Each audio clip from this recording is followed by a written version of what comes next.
From Srila Prabhupada Lilamrita, Volume 6, Uniting Two Worlds.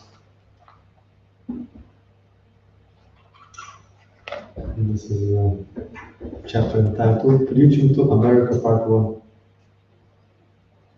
Prabhupada noted, that is the most successful. Wherever book distribution is going on nicely, that is successful, because people are in gross ignorance. They're taking this temporary life as everything. Very horrible condition. We are trying to explain what is the actual life. They arrived at a park, which was filled with tall old pines, maples, and oaks. Getting out of the car, Prabhupada stood facing a pond. In the distance, he could see the Denver skyline and the Rocky Mountains. He could hear the quacking of ducks and geese from the pond.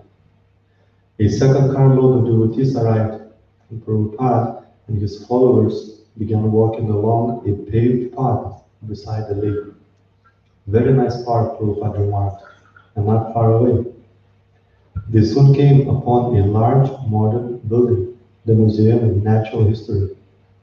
That means Darwin's theory? That's all, said Prabhupada. Their whole civilization is based on this Darwin's theory. How long you shall keep history? Do you know what is the history of the sun? When it was created? When it came into appearance? Can Darwin give us the history of the sun, or the moon, or the sky? Where is the history? There is history, but where is your history? We simply imagine there was a chunk, and it became manifested as the sun, moon, and I am also this. What do you actually know? How has this cosmic manifestation come into existence? The sun rose with dazzling golden rays and quickly warmed the air. The devotees offered Prabhupada information about Denver, the mile-high city. It was good for health, they said. Prabhupada said the climate was, as in Punjab, deep upcountry in India. He also heard how Colorado was known as cow country, because its main industry was slaughter. Prabhupada walked past a zoo and down a hill. He passed a Civil War cannon and saw many colorful flower beds, expansive lawns, and everywhere the tall pines. Although the air seemed chilly for July, the brightness of the rising sun was unusual, and the natural scenery of the park stood out sharply. Srila Prabhupada also appeared bathed in golden light as he walked briskly, wrapped in his grey chadar, talking from time to time with his disciples. Srila Prabhupada ki jai. Om Namo Bhagavate Vasudevaya. Om Namo Bhagavate Vasudevaya. Om Namo Bhagavate Vasudevaya. Om Namo Bhagavate Vasudevaya. Om Namo Bhagavate Vasudevaya.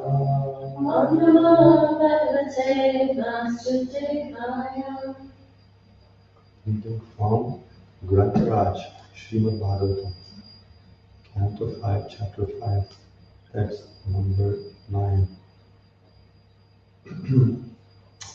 Yada Mano Hridaya Granthir Asya Yada Mano Hridaya Granthir Asya Karmanubado Dhrida Ashlateta Karmanubado Dhrida Ashlateta Tada Jana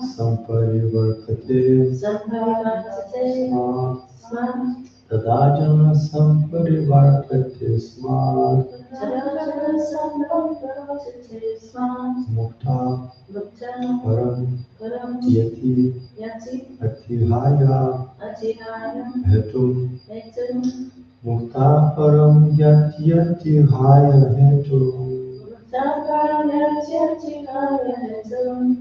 Yada Mano Hridaya Granthirasya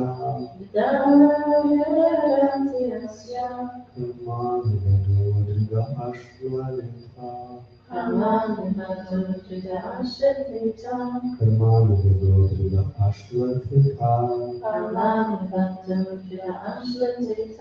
Tada Jana Samparivartate Smat Mukta Param Yati Haya Hetu Yada Mano Hridaya Granthirasya Karmanubado Driga Ashvatita Tada Jana Samparivartate Smat Mukta Param Yati Haya Hetu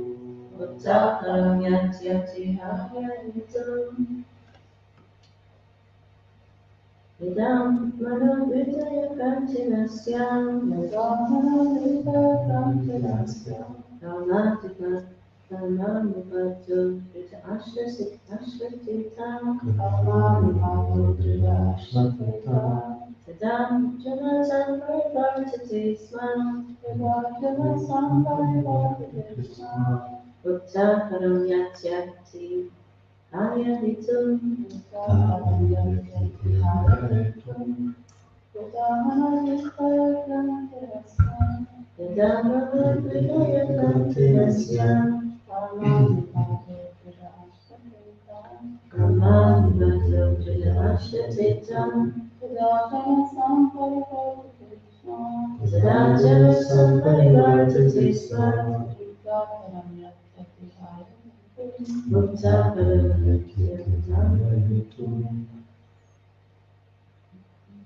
Yada when Manaha the mind Hridaya Granthi the knot in the heart Asya of this person Karma Anubhada bound by the results of his past deeds Trida very strong Ashlateta becomes slackened Tada at that time Jana the conditioned soul Samparivartate turns away Asmat from this attachment for sex life Muktaha liberated Param to the transcendental world Yati goes Atihaya giving up Hetu the original cause Translation of report by His Divine Grace P.C. Bhaktivinoda Swami Srila Prabhupada Ki Jai. When the strong knot in the heart of a person implicated in material life due to the results of past action is slackened, one turns away from this attachment to home, wife, and children. In this way, one gives up the basic principle of illusion, I and mine, and becomes liberated. Thus, one goes to the transcendental world. Report. Then by associating with sadhus and engaging in devotional service, one is gradually freed from the material conception due to knowledge, practice, and detachment. The knot of attachment in the heart is slackened. Thus one can get freed from conditional life and become eligible to return home back to Godhead. Om Jnanatimirandasya Gyananjana Shalakaya Chakshurmilitam Yena Tasmai Shri Gurave Namaha Shri Chaitanya Manavishtam Sthapitam Yena Bhutale Swayam Rupa Kadam Dadati Swa Padantikam Vandeham Shri Guru Shri Tapada Kamalam Shri Guru Vaishnavamshcha Shri Rupam Sagrajatam Sahagana Raghunatham Yutam Tam Sajivam Sadvitam Savadutam Parijana Savitam Krishna Chaitanya Devam Shri Radha Krishna Padam Sahagana Lavita Shri Vishakam Vitamscha He Krishna Karuna Sindhu Dīnabandhu Jagatpate Gopishna Gopika Kanta Radha Kanta Namostute Tapta Kanchana Gaurangi Radhe Vrindavaneshwari Vishnuhanu Sute Pranamami Hariye Vanchakalpatarubhyascha Kripa Sindhuvya Patitanam Pavaneva Vaishnavebhyo Namo Namaha Jai Shri Krishna Chaitanya Prabhu Nityananda Shri Advaita Gadadhar Shri Vasadi Gaura Bhaktavrinda Hare Krishna Krishna Krishna Hare Hare Hare Rama Rama Rama Hare Hare Yukam Koti Vachalam Pangum Gite Yatripatam Jai Shri Guru Yatam. When the best spiritual master, blind man can see the stars, reading man can cross the mountains, and dumb man can speak eloquently. I therefore offer my respects to the instances and to the supreme spiritual master. Om Vishnu Padam Krishna Krishna Vita Vishnu Mati Radha Om Vishnu Padam Krishna Krishna Bhakti Vedanta Swami Nityananda Namaste Saraswati Devi Gauravani Prachari Nirvishesha Srimad Paschati Vishakam.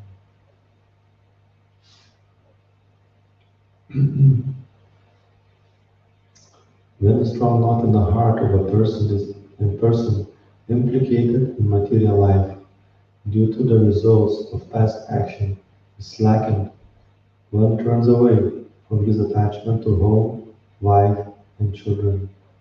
In this way, one gives up the basic principle of illusion, I and mine, and becomes liberated.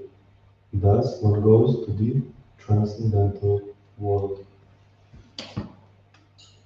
And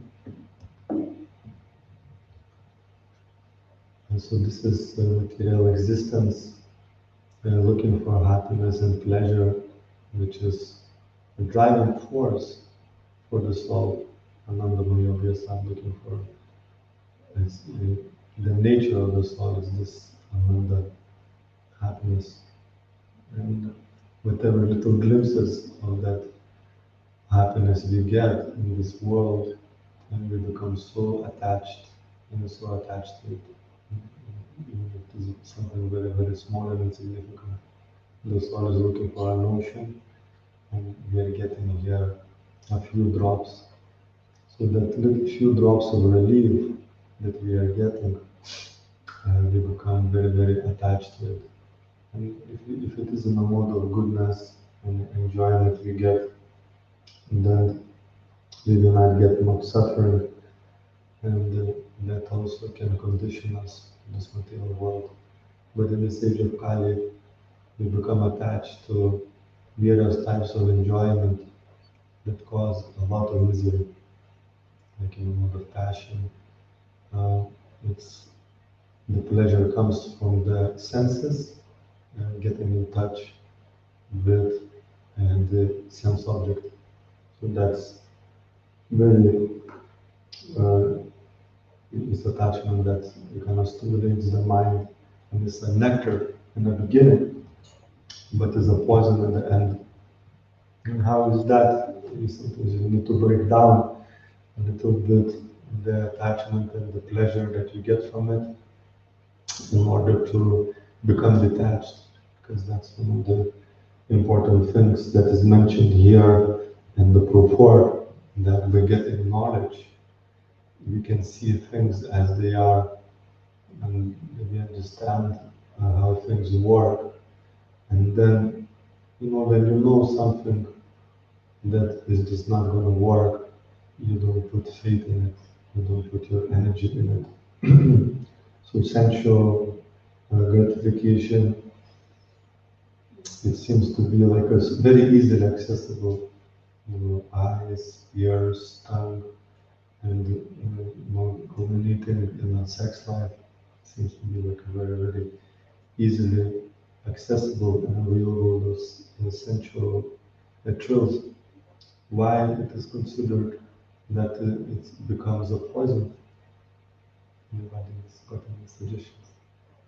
Why in the beginning is a nectar and the end is poison? So because it is temporary, it's full of goodness, and it's Yes, the temporary nature. So if you have something that you really, really love and it gives you a lot of gratification, that's the nature of the soul. It's always looking for happiness and pleasure. So to the degree you get that gratification and pleasure, to that very degree you become attached to it. You can see if people become practically mad over small types of gratification that they get, whatever the case may be, on seeing nice things, tasting nice things, or sex life. It's now even things like a Sexaholic Anonymous, that people become so attached and obsessed to one of those sensual thrills that it starts damaging their life. It starts destroying their life. They can't live like a normal life because it becomes so obsessive. And to the degree we get some enjoyment from senses, when the object of the attachment is absent, to the very same degree that we are attached, to the very same degree we feel misery and unhappiness when the object is absent. So in whatever shape and form, whatever it takes, and that's even sometimes modern, as actually mentioned before, in the modern day, even psychologists say, if you that is bad for you to restrain from sex life. It's because the attachment is so deep, or is one of the most deepest attachment, because it gives certain gratification. And therefore, when that is absent, people feel a certain degree of misery. So that's why science will tell you, or psychologists will tell you, it's bad for you to be absent. But actually, the reason why it causes your misery, because it becomes so attached to this little thing, essential truth. So it has to be replaced with something better. It is only possible to detach something by getting something better. So that's why, in order to get something better, in the beginning it may be a little bit of poison, because we are attached and we start the process of detachment. Of course, certain things we may be able to give up easily, but a lot of things, it requires some work to be done. So that's why it all starts from regulation. Whatever the attachment may be there, even whatever, even people use the same principle in letting go certain things that they attach to, even just basic material life, like losing some weight or like reducing like alcohol or cigarettes. It's like a suddenly just to give up something that not everybody can do. I mean, certain things is possible, and as devotees we came to Krishna consciousness, suddenly we experience hard taste, and certain things is just like really easy to let go. Like for some people, just to switch to give up meat eating, etc. After you tasted the nectar of prasadam, you just easily let it go. But not for everyone. For some people, like in Bengal, they like absolutely love fish, so they manage to give up they manage to follow the other three things. But when it comes to fish, then it's more difficult than the rest. While in the West, a lot of people struggle with probably sex life is one of the most difficult things struggle because to get solid hard taste, then you can just let it go. It takes some work. It takes some work to do that. So regulation of the things that we still feel attachment, it starts from regulation, like reducing, just like once Shimasundar Prabhu, he was already, kind of seriously practicing devotee, and he's been given a task. When Malati, she found in the shop this little kind of dolls, and she brought one of them back and showed to Srila Prabhupada, and Srila Prabhupada immediately paid obeisances to this tiny little thing. And Malati was very surprised, and she was asking, "What is this?" Prabhupada said, "This is Lord Jagannath." And he asked, "Is there any more of this?" And she said, "Yes, there was two more."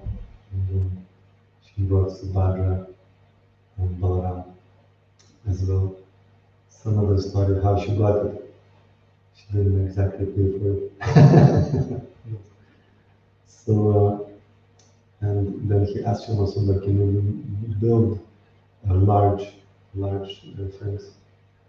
And Shimasundar started building it, and then Prabhupada once came. He was coming regularly to see how the work is coming. And this time he came in a little bit unexpected, and he saw there was a packet of cigarettes on top of Lord Jagannath. And again, Prabhupada instructs us with his example. As we read by associating of sadhus, one gradually becomes free.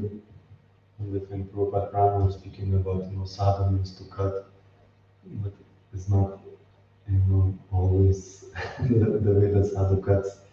There is a blood or something that is very, very painful.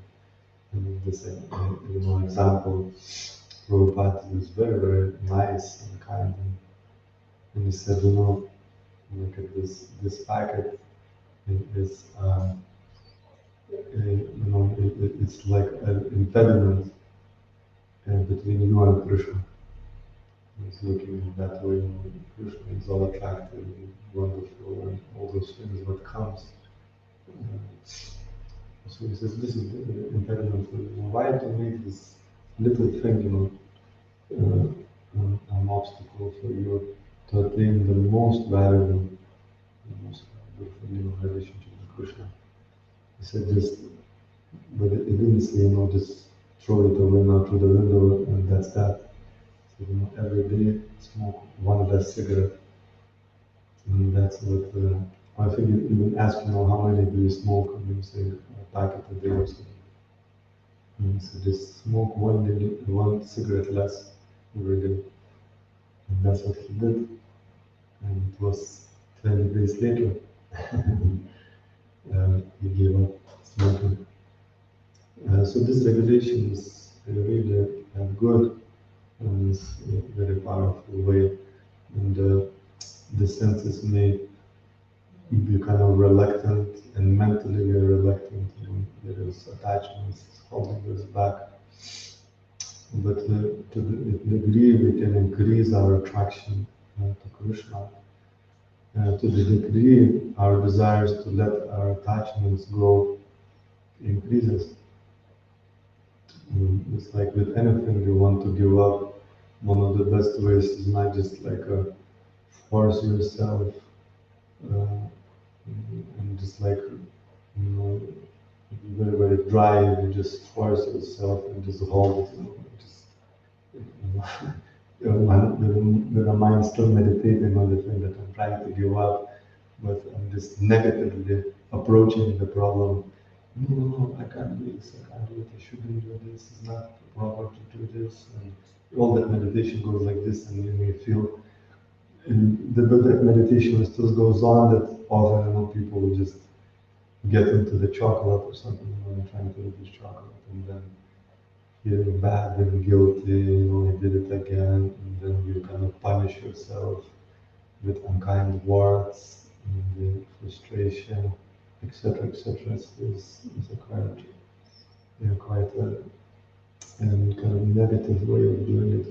But the positive way of doing it is like understanding the benefits of it. Like without cafe, I'll be like much more bright, and my hands will shake less, and my day will be kind of more consistent and is more healthy, etc., etc. You kind of build up that understanding and knowledge, so you can analyze things that I'm attached to, and break it down and what it is, and then understand the value of life without that attachment. So then it becomes like a strong intellectual conviction. So you don't have yet a taste for basically life without it, but you understand it that it's much better. The life is much better without this attachment. I'll be, whatever the case may be, I'll be more healthier, I'll be in better shape.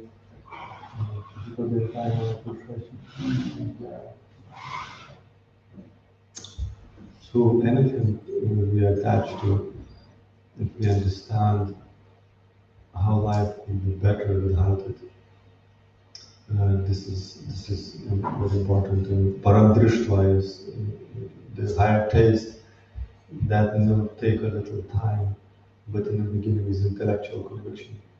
So that's why we study and discussion every day, because our attachments is constantly tracking us. It's like a hard knot.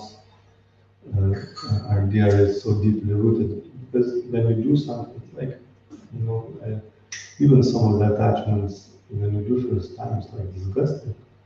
I remember like my first cigarette, it's absolutely disgusting. And then you do it again and again and again, and you kind of become desensitized. And that's actually the nature of enjoyment in a mode of ignorance. It's not actually great, even like getting drunk or something. It's not great, you just drag yourself down, your consciousness, you drag your consciousness down.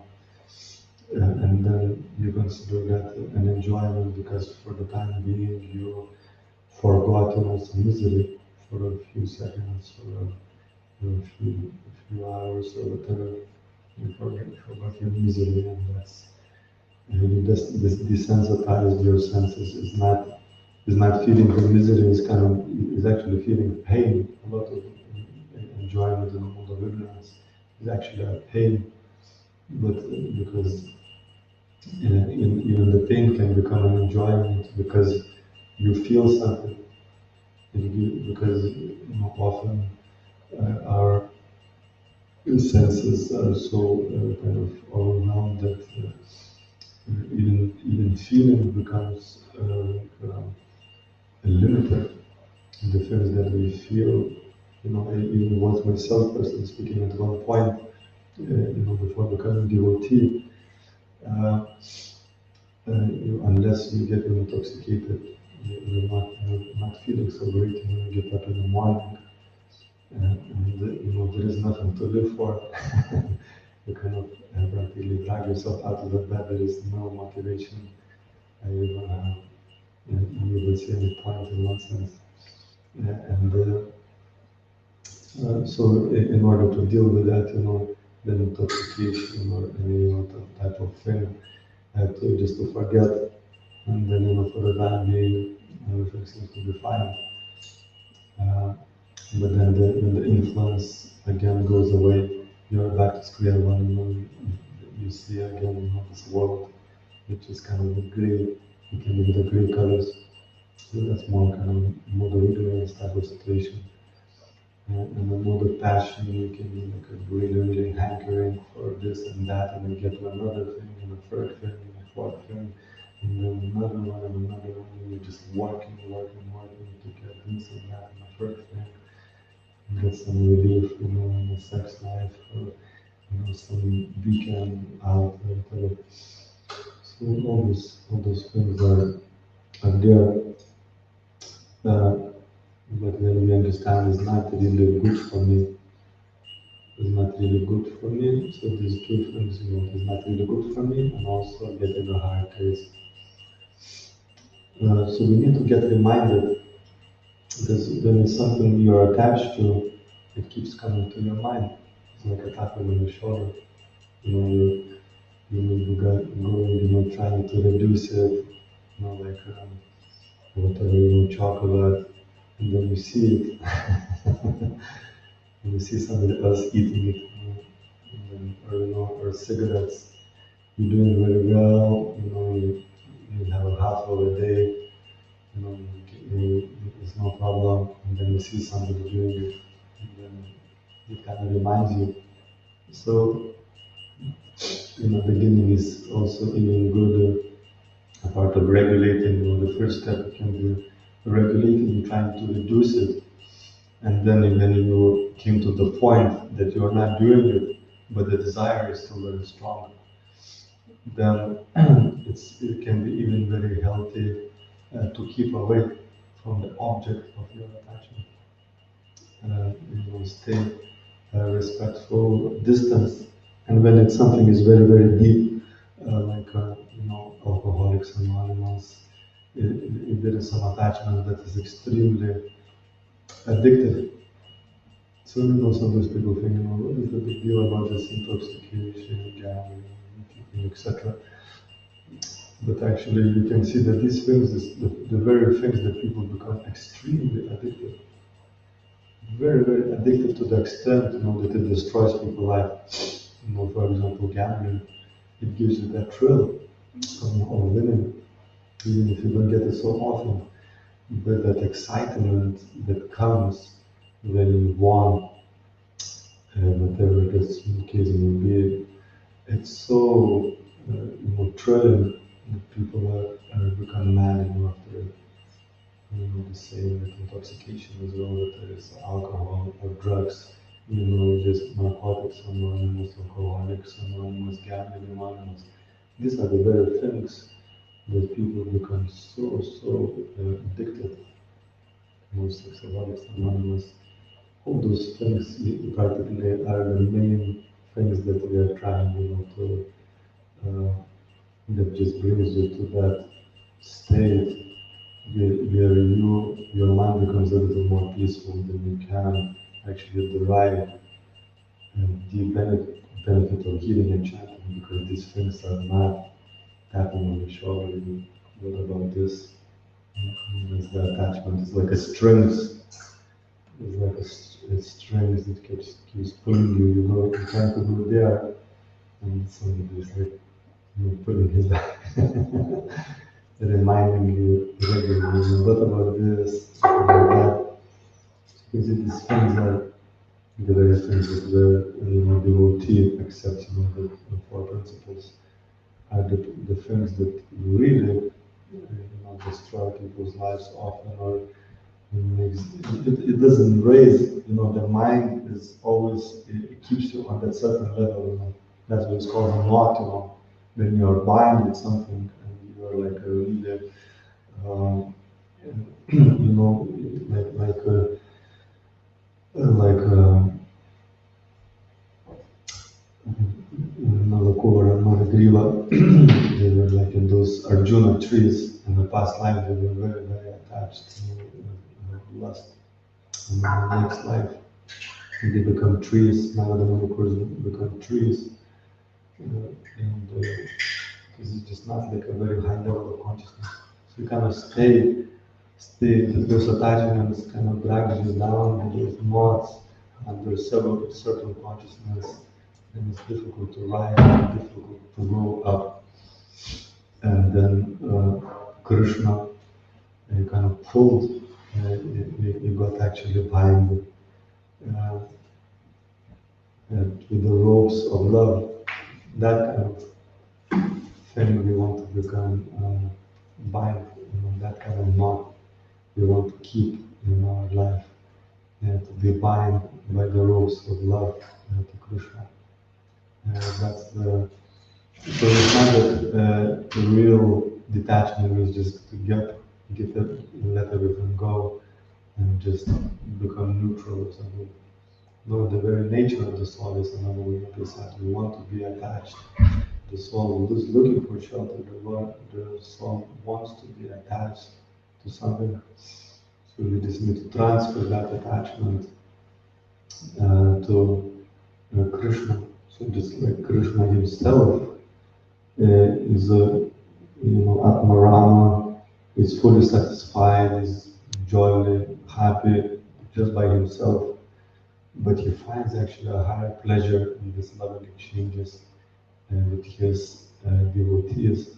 He becomes bound, it becomes those robes of love. That's the whole month of Kartik is dedicated to this, simultaneously.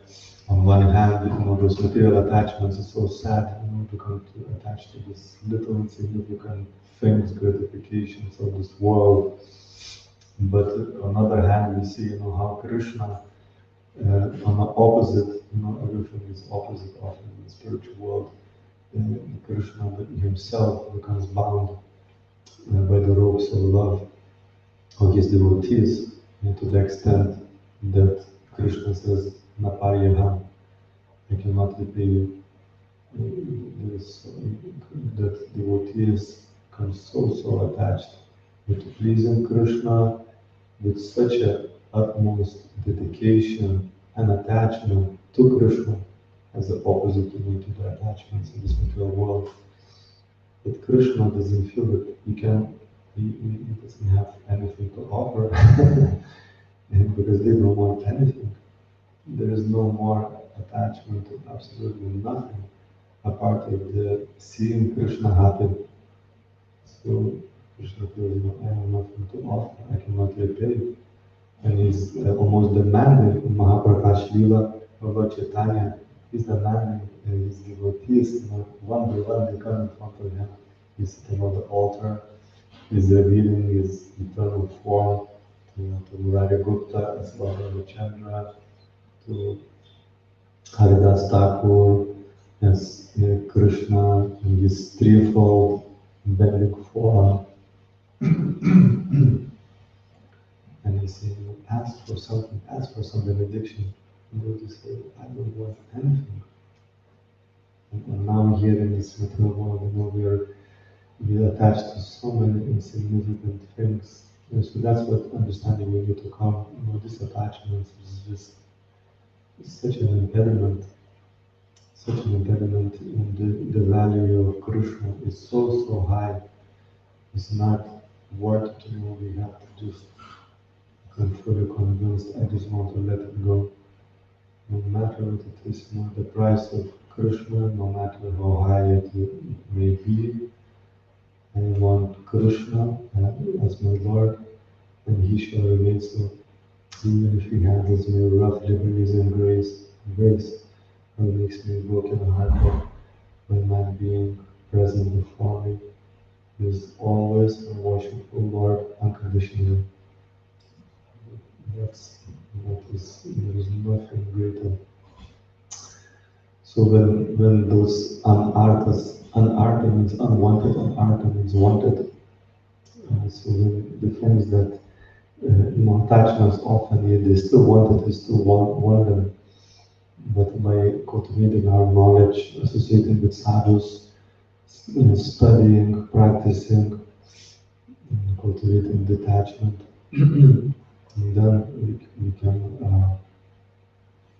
slowly understand this is not what I want. The things that I wanted in the past, I understand. It's just so, I don't want this anymore. I want Krishna. And then our true anartha starts, whatever it takes to get that highest gem, and prepare to let it go slowly, or slow and steady wins the race, regulating senses, reducing it bit by bit, and then coming point to letting it go and keeping away from the object of attachment and gratification, and on one hand, and then cultivating my attraction to Krishna, my devotion to Krishna, my devotion to service, until I don't want anything but Krishna as my Lord. And that's the ultimate goal. And if you get association of sadhus who have got that deep attachment to Krishna, that is very, very infectious. And that's actually the greatest fortune. Haridas Thakur was praying, if I can be born in a life after life after life in association of devotees who are deeply attached to you and to hearing about your names, qualities, and pastimes. Even if I'm born as an insect, and those devotees are going to drop me in Saprashana, and this is my inspiration life to life to life. Because this is how you get Krishna, there's no other way. From those who has got Krishna in the heart. And then Krishna himself, then he says, he said to um, what was that devotee who said, let me suffer bird after bird, the karma of everybody in this material world so that they get liberated. But in Chaitanya Mahaprabhu he said this, Chaitanya said, you are a prisoner in your heart. So there is nothing to conquer Krishna part of this pure conditional devotion that Krishna himself is attracted to it, and that he becomes bound by devotee's love. And as we sing every day, let us during the month of Kartik, let us picture a vision of Bal Gopal, with this beautiful Bimba-like foot, like limbs, and all this beauty with Krishna, with his Kundu Keshava hair, etc.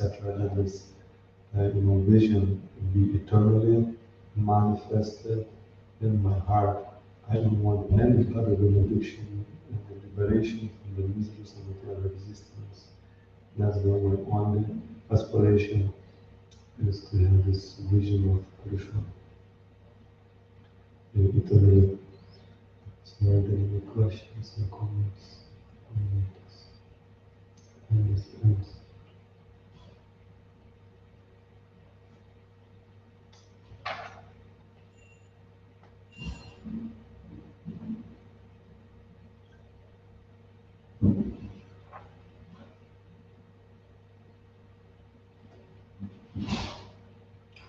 So some things even may look like in a culture, Krishna consciousness, for like a modern person who grew up in a modern society, certain aspects of may seem to be like restricted, or like like even like unacceptable or challenging, certain parts of the philosophy and etc.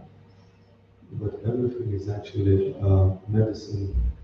The whole culture is there to create an environment where you can let go your attachments and fix your mind on Krishna as soon as possible. All those regulations, all those things that we look very challenging and tough, or even culturally we think, what is this? It looks some sort of discrimination or reduces dignity or freedom, whatever the case may be. We see it's a medicine.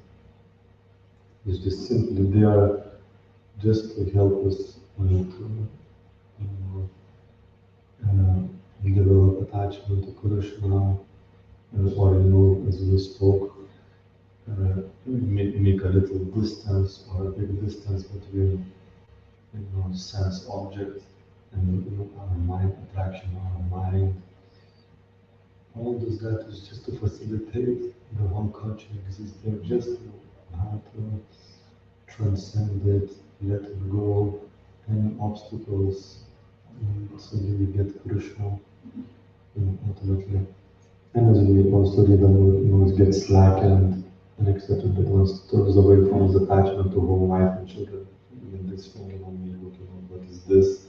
The most valuable thing is, this family situation in this world. People consider it the best thing. But attachment does not, letting go the attachment not necessarily means that you leave your home, because Bhaktivinoda Thakur, he says, one day I came back from my work. He was a high court judge, and he said I saw my home turning into Vaikuntha. So as a high court judge, he was completely detached from a home, wife and children, but it's completely attached to Krishna.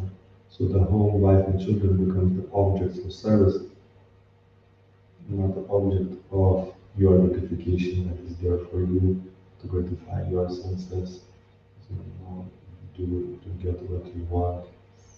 But actually it becomes everything, it becomes then objects of service to Krishna. So while the very thing, that you can become very, very attached, and you become the source of misery, you become the source of liberation.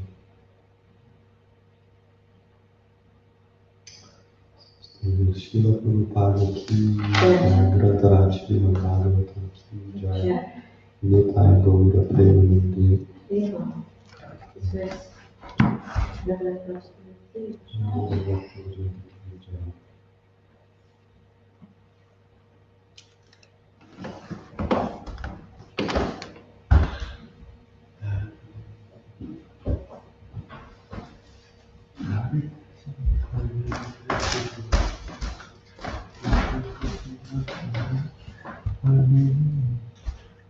Hari Rama.